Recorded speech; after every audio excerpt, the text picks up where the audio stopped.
Hi friends, எல்லோரும் எப்படி இருக்கீங்க? நான் லக்ஷ்மி பேசுகிறேன், 3 ஸ்டார் கிச்சன்லேருந்து. இன்றைக்கி நம்ம அருமையான செட்டிநாடு நெத்திலி மீன் குழம்பு எப்படி பண்ணலான்றதை வாங்க வீடியோக்குள்ளே போய் பார்க்கலாம். இது வரைக்கும் என்னுடைய சேனலை சப்ஸ்கிரைப் பண்ணலைன்னா ப்ளீஸ் சப்ஸ்கிரைப் பண்ணிக்கோங்க. இந்த செட்டிநாடு மீன் குழம்புக்கு நான் 1/4 கிலோ நெத்திலி எடுத்திருக்கேன். இதை நல்லா சுத்தம் பண்ணி 2 வாட்டி கழுவி வச்சுருக்கேன். இங்கே நான் 3 பல்லு பூண்டும் 1 துண்டு இஞ்சியும் இடித்து வச்சுருக்கேன். 10 சின்ன வெங்காயம் எடுத்திருக்கேன். இந்த குழம்புக்கு சின்ன வெங்காயம் போட்டால் ரொம்ப டேஸ்ட்டாக இருக்கும். கைப்பிடி அளவு கருவேப்பிலை, 2 பச்சை மிளகா, 2 தக்காளி எடுத்திருக்கேன். இந்த மீன் குழம்பை நான் சட்டியில் தான் பண்ண போகிறேன். இப்போ நான் இதை ஸ்டவ்வில் வைக்கிறேன். இது கொஞ்சம் சூடாகட்டும். சட்டி சூடாக இருக்குது. நான் இங்கே ஒரு 5 ஸ்பூன் எண்ணெய் ஊற்றிக்கிறேன். எண்ணெய் சூடாக இருக்குது. நான் இதில் 1 ஸ்பூன் வடகம் சேர்த்துக்கிறேன். வடகம் இங்கே பொரிஞ்சிருக்கு. இதில் நான் இடித்து வச்சுருக்க இஞ்சி பூண்டை சேர்த்துக்கிறேன்.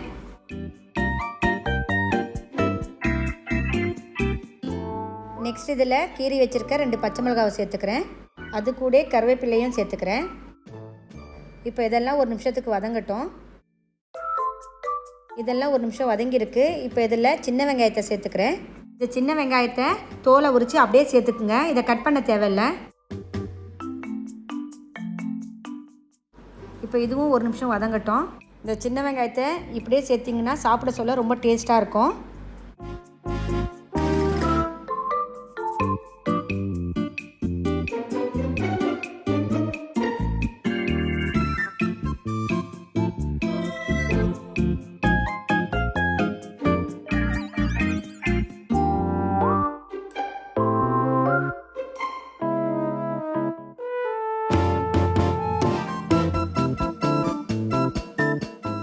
நான் இங்கே 2 தக்காளியை சின்னதாக கட் பண்ணி வச்சுருக்கேன். அதையும் இதில் சேர்த்துக்கிறேன். மீன் குழம்பு செய்ய சொல்ல பழுத்த தக்காளியாக எடுத்துக்கோங்க.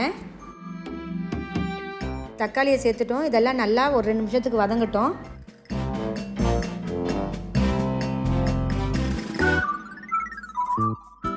இப்போ இதெல்லாம் சேர்த்துட்டேன். இதை ஒரு 5 நிமிஷம் மூடி வைக்கிறேன். இப்போ நான் இதில் 1 ஸ்பூன் மஞ்சள் தூள் சேர்த்துக்கிறேன்.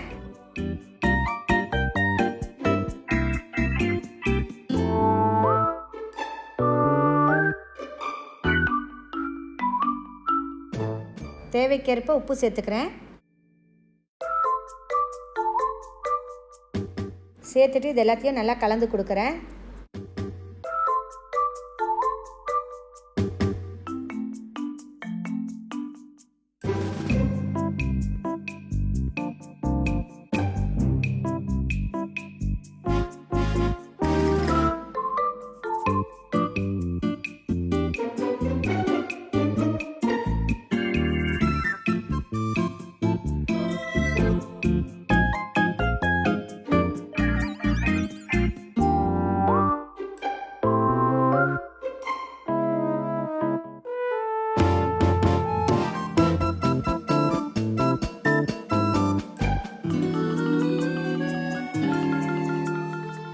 இதெல்லாம் நல்லா வதங்கியிருக்கு.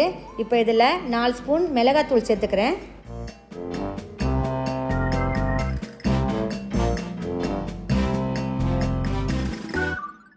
இது வெறும் மிளகாத்தூள்னால இதில் 1 ஸ்பூன் தனியாத்தூள் சேர்த்துக்கிறேன். இப்போ இதில் இருக்க பச்சை வாடை போகிற வரைக்கும் நான் நல்லா கலந்து கொடுக்குறேன். இங்கே நான் சின்ன தக்காளி சைஸ் புளியை தண்ணியில் ஊற வச்சுருக்கேன். அதை நல்லா கரைச்சிக்கிறேன். இப்போ இந்த புளி தண்ணியை நம்ம வதக்கி வச்சுருக்க வெங்காயம் தக்காளியில் சேர்த்துக்கிறேன்.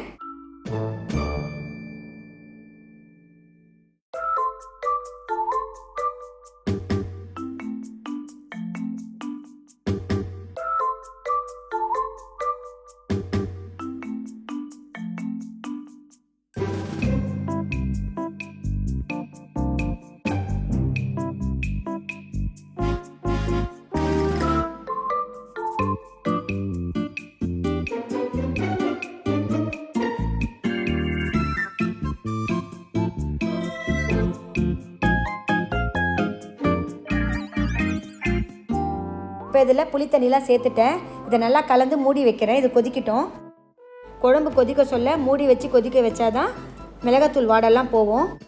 குழம்பு பாருங்கள் நல்லா கொதிச்சிருக்கு. இப்போ இதில் இருக்க மிளகாத்தூள் வாசனையும் போயிருக்கு.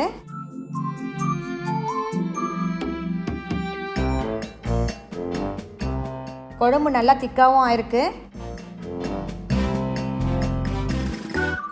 இப்போ இதில் எடுத்து வச்சுருக்க நெத்திலியை சேர்த்துக்கிறேன். நெத்திலியை சேர்த்துட்டு ஒரு நிமிஷம் குழம்பு கொதிச்சா போதும்.